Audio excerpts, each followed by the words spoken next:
Hello everyone, today is 6th of April, now it's 10 o'clock in the morning Moscow time. I'm Levan Gudadze and this is my first update for a day in which I'll share all the main news that are making headlines in Russian media outlets and Russian language pages on different internet platforms.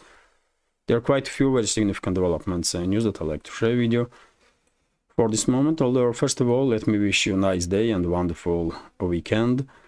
And let's start with a short summary of the situation on Ukrainian battlefield. Their main updates, I will say, for this moment is that according to Russian Defense Ministry's report, Russian armed forces established full control over the Vadiane settlement on Donetsk sector of the front line. This settlement was under Russian control for quite some time now, but Defense Ministry reported about it just yesterday, being quite conservative institution. And of course, another hotspot on the main hotspot, I will say, at this point on line of contact is Chisov Yar. Russian forces began offensive operation in direction of this city, and forward units of Russian troops are now in control of several streets on the most eastern part of Canal district of Chisov Yar, this area by the way, and several buildings.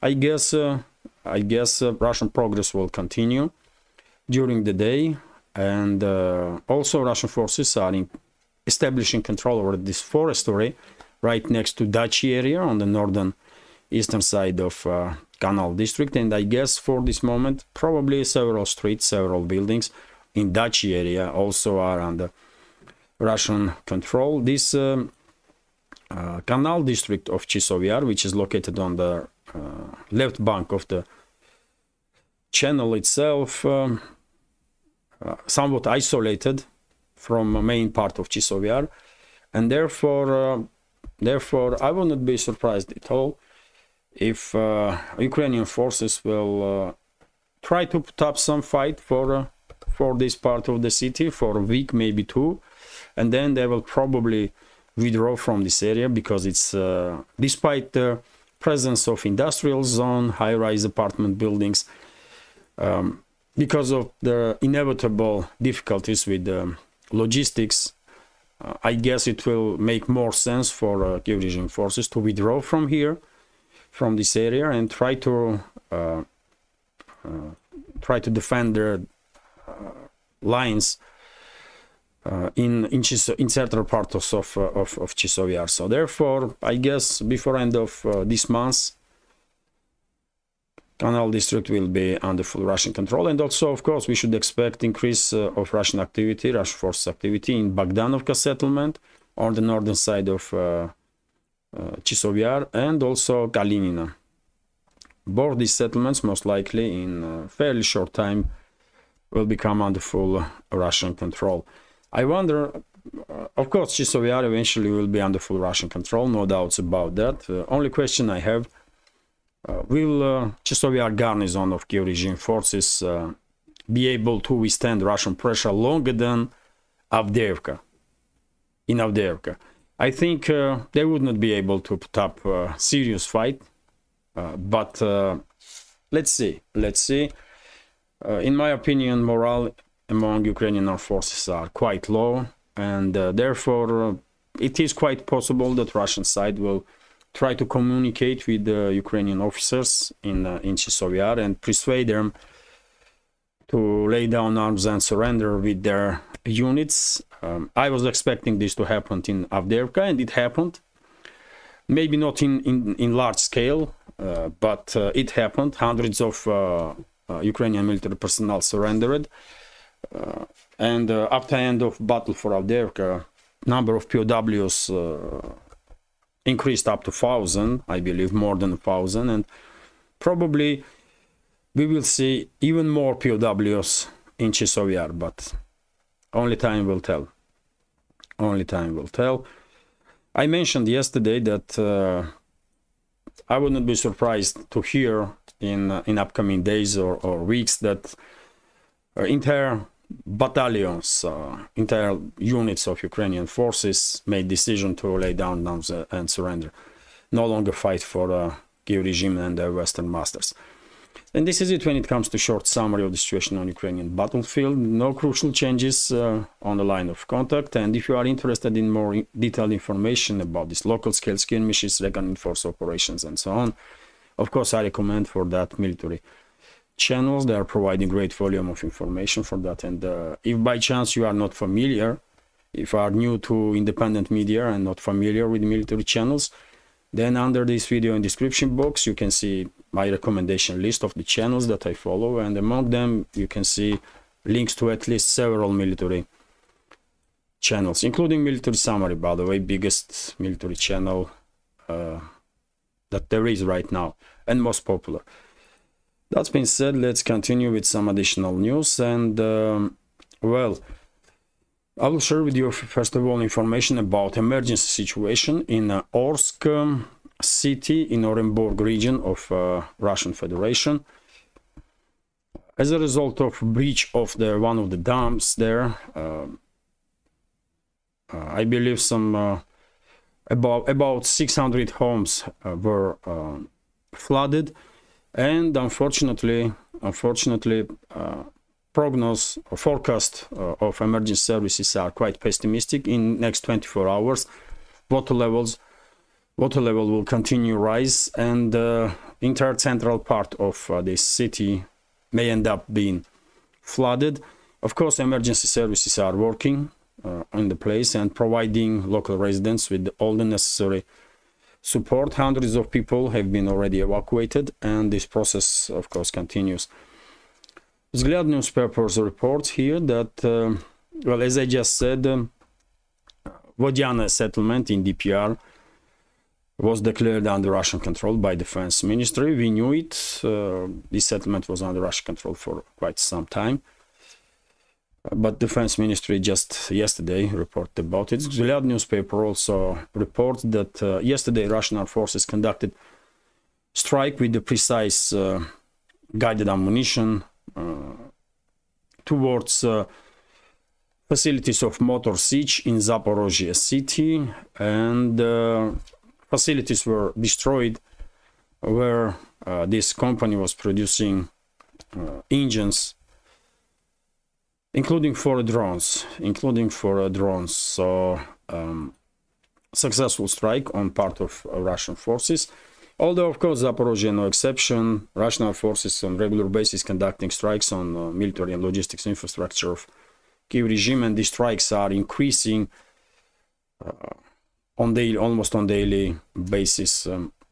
During the winter, Russian side took some pause because it's winter time. Strikes on, let's say, energy facilities will make life for ordinary people very difficult.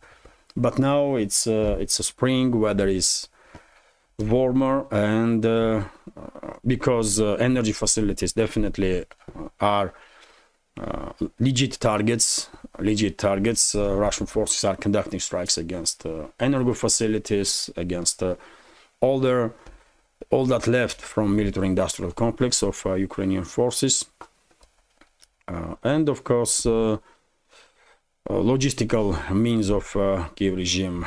Also, by the way, Vzglyad newspaper is reporting that Rostech, Russian state-run giant in military-industrial complex, delivered to Russian aerospace forces first bunch of Su-34 frontline bombers this year, and these bombers, of course, by the way, proved themselves to be quite effective, very effective, I will say, especially since they began pounding positions of Kiev regime forces with the FAB 500s, FAB 1500s, and nowadays Russian military-industrial complex began producing FAB 3000s in industrial scale, and I don't know if Su-34s are capable of carrying those bombs. I mean, they are too big, really.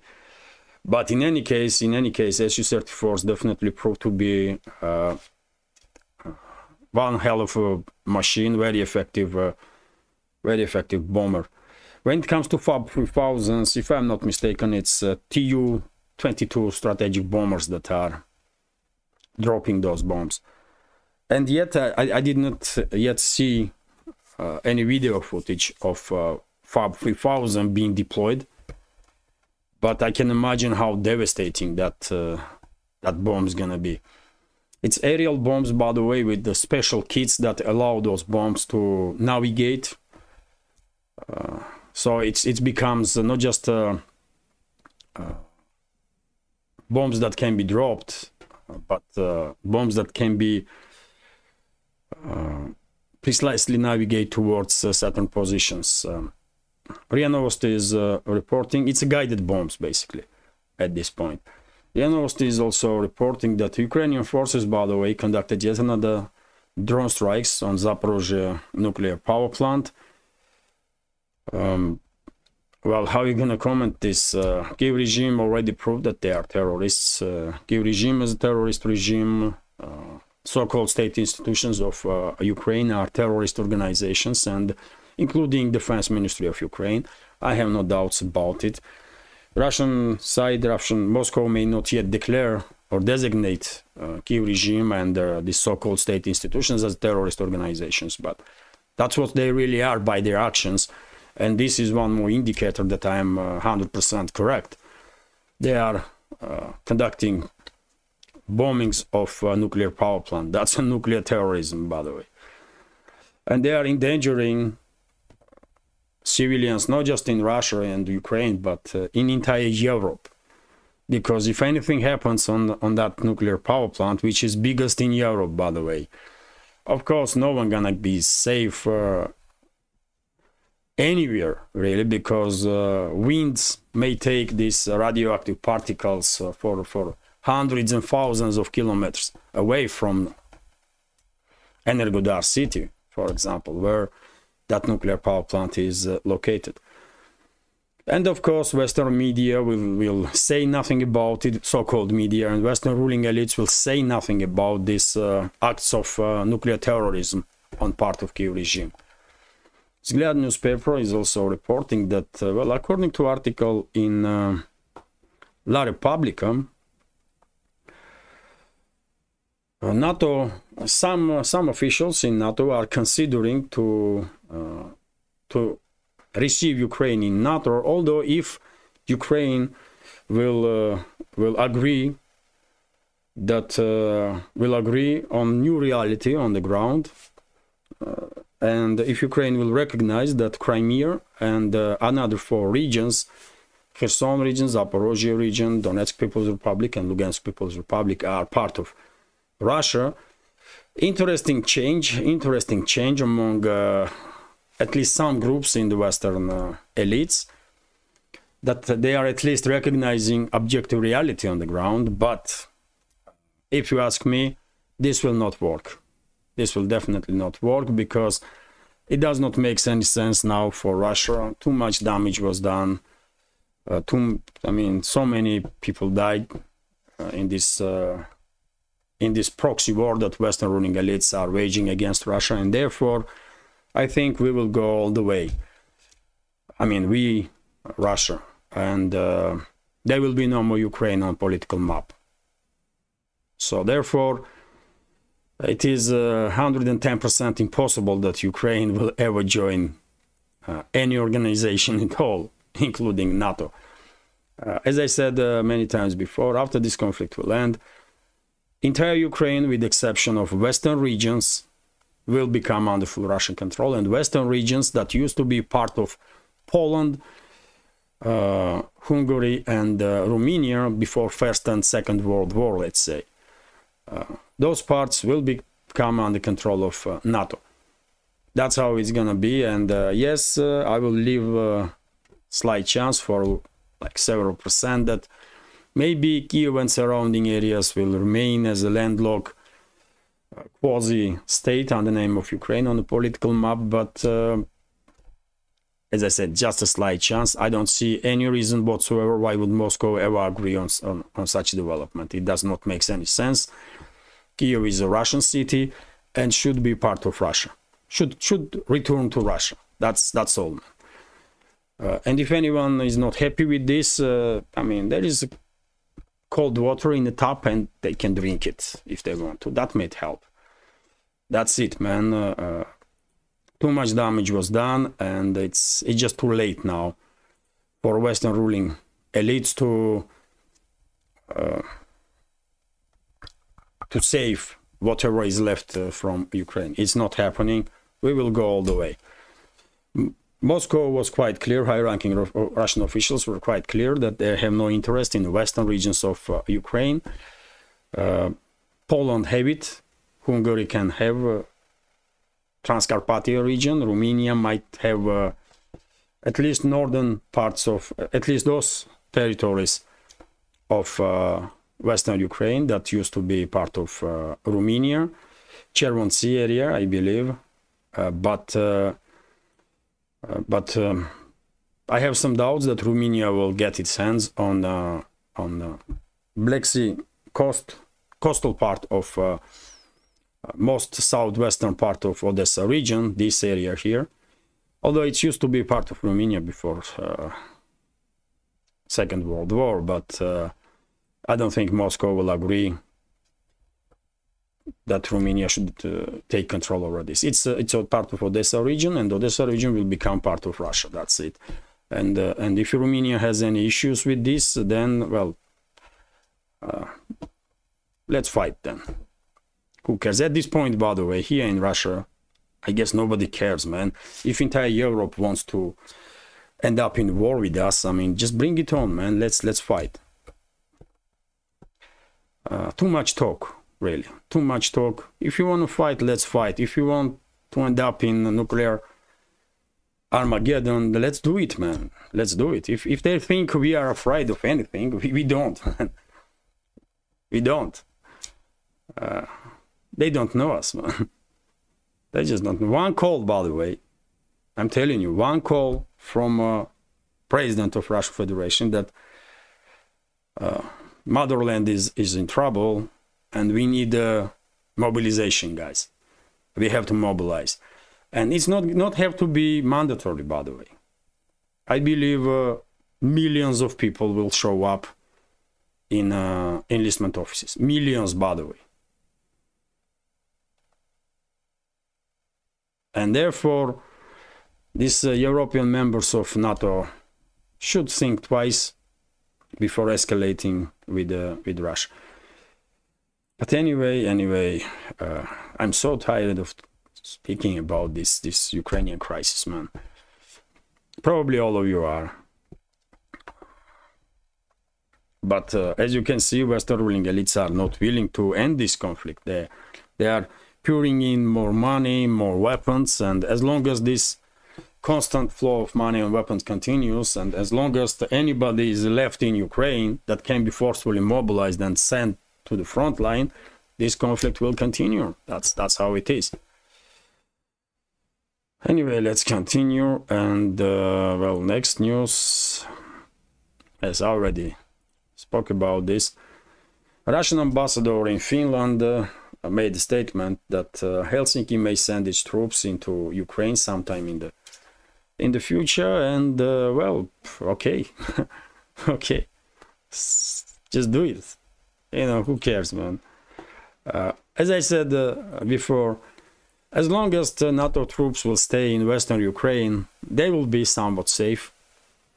Still may end up under Russian strikes, and they might have some casualties. There might be some skirmishes between the sides, but I don't think we will see full-scale confrontation between Russia and NATO, as long as these NATO troops will stay in Western Ukraine. But moment they cross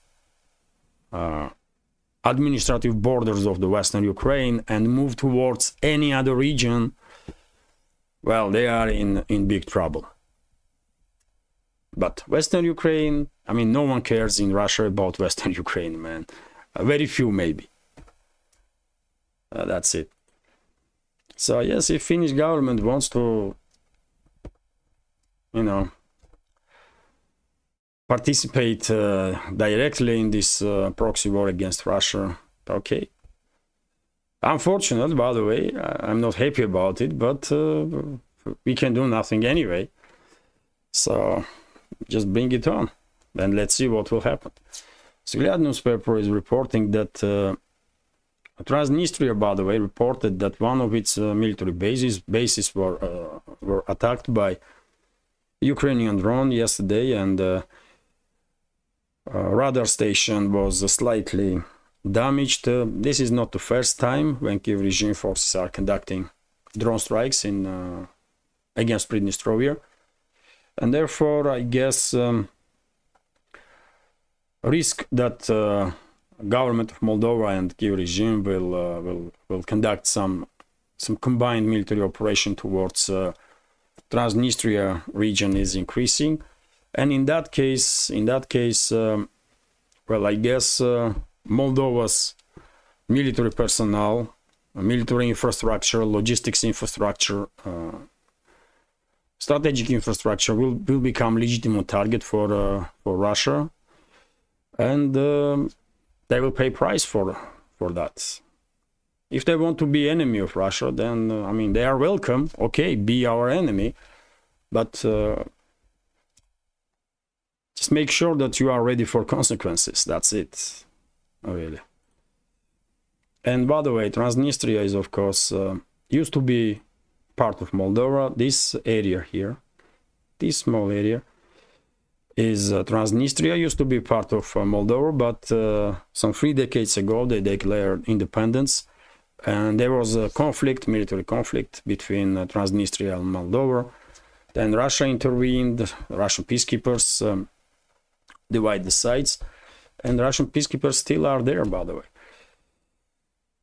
So let's continue. And also interesting news, RIA Novosti is reporting that head of Gagauzia autonomy in Moldova, in very same Moldova, made a statement. Evgenia Gutsul, she is head of this autonomous region.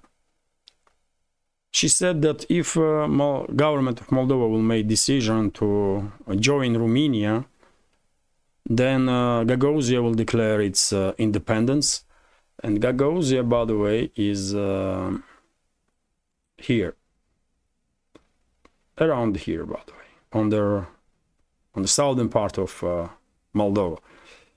And I guess if Gagauzia will declare independence, then Gagauzia will, at some time in the future, Gagauzia will also, together with Transnistria, will join Russian Federation.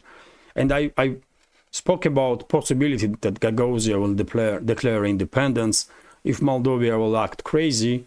And we have now official statements from leadership of Gagauzia that that's exactly what they're gonna do. They're gonna declare independence. And earlier, by the way, Prime Minister of Romania made a statement, I believe it was Prime Minister, that Moldova may join Romania by becoming a part of Romania or by joining EU. And Moldova used to be part of Romania, so I can understand that some people in Romania want to reclaim this territory, and well, they can reclaim areas that are where people are living who are ethnic Romanians or are pro-Romanians. I don't think that will be a big issue, but when it comes to Transnistria, when it comes to Gagauzia, when it comes to some other regions of Romania where predominantly pro-Russian or pro-Russian people are living, let's say this way, those regions cannot be touched by Romania. It's not happening. So, and by the way, not all Moldavians consider themselves as Romanians. That's also issue there. Some consider to be Romanians, some don't. Some Moldavians consider themselves part of Russian world, and that's where they want to be, in Russian world, and they have every right to do so.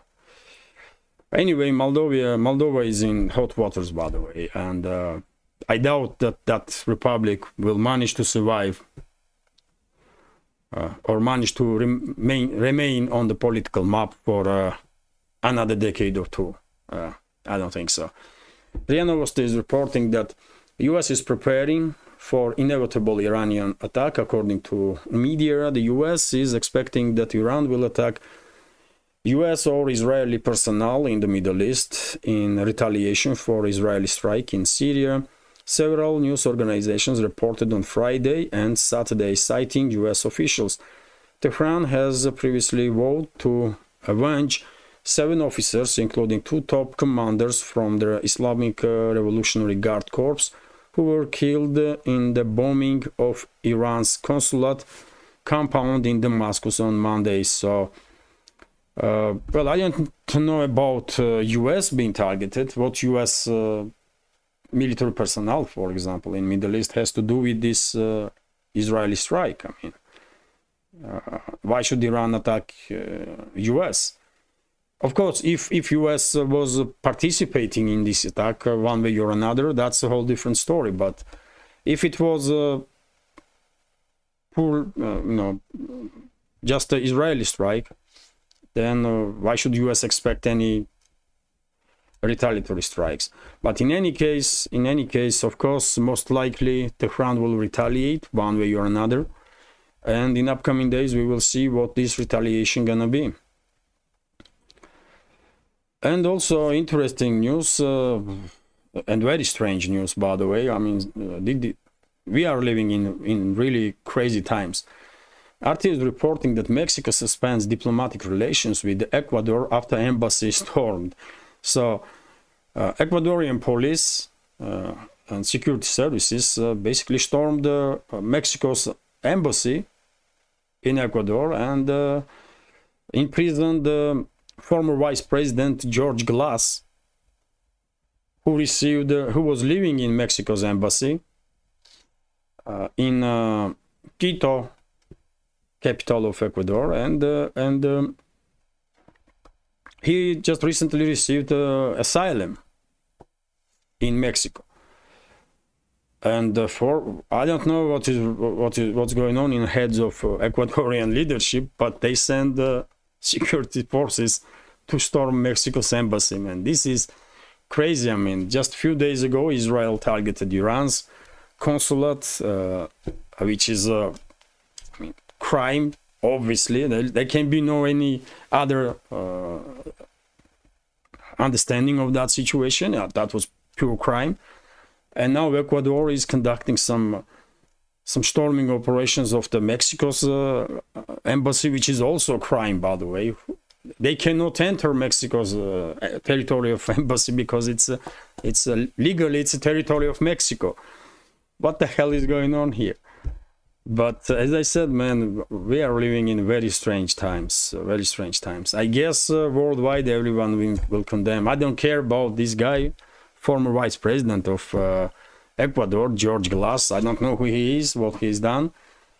He's charged with some corruption stuff. But whatever the case, diplomatic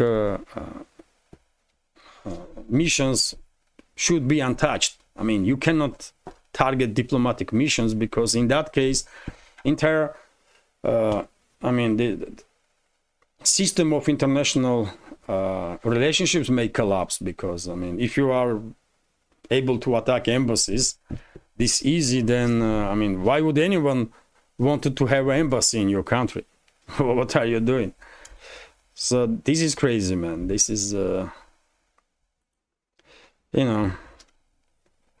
RT is reporting, and this guy was detained, by the way. This former vice president was detained by Ecuadorian security services. Crazy. RT is reporting that Turkey suspends key European arms control treaty. Their 1990s conventional arms reduction pact become meaningless after Russia's exit, Ankara has stated. So Ankara has suspended its participation in this this treaty, European Arms Control Treaty, and well, Ankara is not first one. Just recently, Poland did the same, I believe. Russia is no longer part of this treaty, and well, I guess many other countries will follow suit, and it's bad, really. It's bad, but all this international basement on which relative peace was standing in all these years after Second World War is crumbling and being destroyed right before our eyes. RT is reporting that India tests new generation nuclear capable ballistic missiles. Their Agni Prime can hit targets at range of 1,000 to 2,000 kilometers. Well, I guess in response, Pakistan will conduct some testing of its missiles in upcoming days or weeks. These two countries, unfortunately, are not in the best relationships for forever. RT is reporting that, well, Washington expects Moscow to vote in favor of US-backed resolution about non-deployment of nuclear weapons in space. White House National Security Communication Advisor John Kirby said on Tuesday. And, well, according to him, he sees no reason for Russia not to support US. How delusional this individual really is. Because me personally, I see no reason why should Russia ever agree on anything that initiated by US, because Moscow cannot trust Washington ever again. Moscow just cannot trust Washington. It cannot be. And therefore, I don't think Moscow should agree on this whatever initiative Washington has, because they will violate this resolution anyway at any time.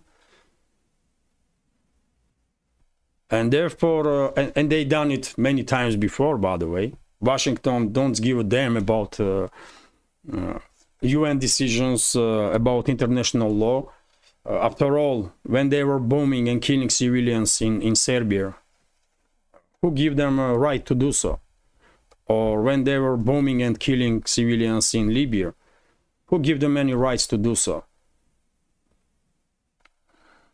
So what we are talking about? Washington cannot be trusted ever, man. No way. US is no longer can be seen as a state. US is a territory that is occupied by multinational corporations. US no longer republic, no longer confederation, call it whatever you want. It's no longer state. In reality, this is a war machine in hands of military-industrial complex and multinational corporations. And no state can have any dealing with any agreement with US and then have expectations that US will keep its word. It's not happening, by the way.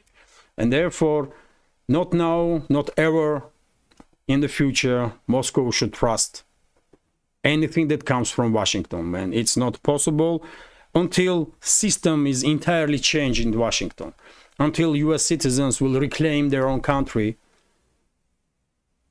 Until those times, if it will ever happen, until those times, Russia should stay away from everything US, man. That's it. They cannot be trusted. Never, man. Zgled newspaper is reporting that Japan, well, another enemy of Russia, by the way, Japan basically banned exports of some 164 items into Russia. Okay, I mean, we can live without Japanese, anything Japanese, by the way. I don't think I have anything that was made in Japan anyway, for example, and I have no plans to buy anything made in Japan in the future. I don't care about Japan at all. If those islands will disappear tomorrow, I will not even notice it. Maybe leadership of Tokyo needs to like think about their role in this world, because they are not as important as they think they are. They really don't. RT is reporting that India's central bank reveals a growth prediction, okay, in line with the experts' projections. In line with the experts' projections, Reserve Bank of India made a prediction that GDP growth will be on 7% this year, and interest rate will remain unchanged at 6.5%. Well, I hope one day, maybe in a few years' time, we will have here in Russia 6.5%. That's quite a good rate, by the way. So yes, I mean India's GDP will be 7%. It will grow 7%, which is quite a big number, and I wish all the success, all the possible success to India. Strategic, I see India always as a strategic partner for Russia, and I hope Indians see Russia in the same way. And whatever is good for India is good for Russia, I believe. So yes, great numbers, by the way, great numbers. And I see some predictions that if economical developments in India will go as planned, for 2070, by the way, for 2070, India will reach by its GDP, will be second economy in the world after China, or maybe will even manage to be on the same level with China for 2070, by the way, in just 50 years time, or maybe even less. But obviously both countries, by the way, India and China, will overcome US with the GDP and every other indicator that there is about economical activity. Undoubtedly, I mean, these two countries are future powerhouses of this world, India and China. And Global South in general, by the way. Global South in general is a future geopolitical center of this world. It's inevitable. Only way this can be stopped by Western ruling class is if they will provoke some nuclear war on this in this world and will destroy everything. That's the only way they can prevent India and China to become world's major geopolitical centers and major economies. And this is it for now. Hopefully you will find this update somewhat informative, interesting. Oh, quite short update also, by the way, which is good because it's Saturday after all. So hopefully you will find this update somewhat informative, maybe entertaining even, interesting. And if so, please click that like button and leave some commentary just about anything, any topic. In previous months, by the way, we did manage to influence significantly algorithm by likes and comments. And if you notice, several videos end up being in recommendations and received quite a number of views, more than 10,000 views. Two videos reached like 40 or 50,000 views. So maybe we can do it this month also. It takes more likes and comments. That's how we can influence algorithm. If likes will reach 1,000, I guess algorithm will be forced to notice this video then and will show in recommendations. And also probably there are some number of comments after which algorithm programmed in the way to then start noticing videos. But in any case, well, if you can, please click that like button, leave some commentary, just about anything, any topic will do. And for the same reason, to deal with the algorithm, if you can, please share links to my videos or my channels on any of the platforms that you are actively using. And finally, if you think this channel is interesting, useful, informative, and deserves to exist, Please consider to support my work with small donations through PayPal, Boosty, or by subscribing to my Patreon page. All the links are under this video in the description box and the pinned comment. This is it for now. Have a great day, wonderful weekend, and take care. Bye for now.